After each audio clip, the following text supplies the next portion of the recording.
It is something that we are living with every day. It's not always harmful. To find out just how much radiation we live with, our Dan Harris hits the streets. Abby Boudreau takes to the skies, Geiger counters in hand.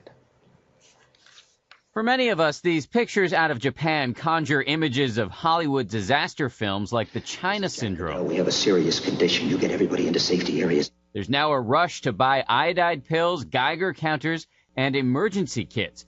But how worried should we really be? Experts say not very. Radiation, they say, is all around us, even inside of us, and for the most part, it is perfectly safe. To illustrate the point, we got a hold of this Geiger counter. And as you can see, even right here in New York City, in the middle of Central Park, there is always a background level of radiation. Check this out. We're at a food stand, and we're going to put the Geiger counter on some bananas, which contain potassium, which you need to live, but also is radioactive. And you can see the Geiger counter goes up just a little bit. And here's where the Geiger counter really moved, when we went to Grand Central Station with Professor Eric Hall, a nuclear researcher from Columbia University. Why? Because this place was built with granite and marble, both of which are radioactive.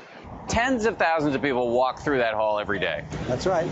Are they at risk of getting sick because of the radioactivity around them? No.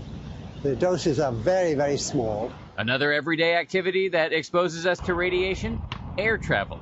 ABC's Abby Boudreau flew from L.A. to Denver to show us how much. We're just about to take off on our flight, and I turn the device on, and it's going back and forth between 0.01 and 0.02. We're about an hour and a half into the flight, and we're flying at about 40,000 feet, and it's time to check the meter. Why more radioactivity up here? Because when you fly, you are closer to the radiation of outer space. Every year, just walking around the planet, each of us is exposed to about 3.5 millisieverts, that's the term they use, of radiation. That's about 67 chest x-rays, or the same as 134 cross-country plane trips. In order to get radiation sickness, you need to be exposed to 1,000 millisieverts at once. And for most people, a fatal dose is about 5 times that. But what if there was a full meltdown? Wouldn't that reach us here in the United States? If any radiation were to make it here, it would be, nearly background levels and nothing for people on the West Coast or anywhere else in the United States to be concerned about.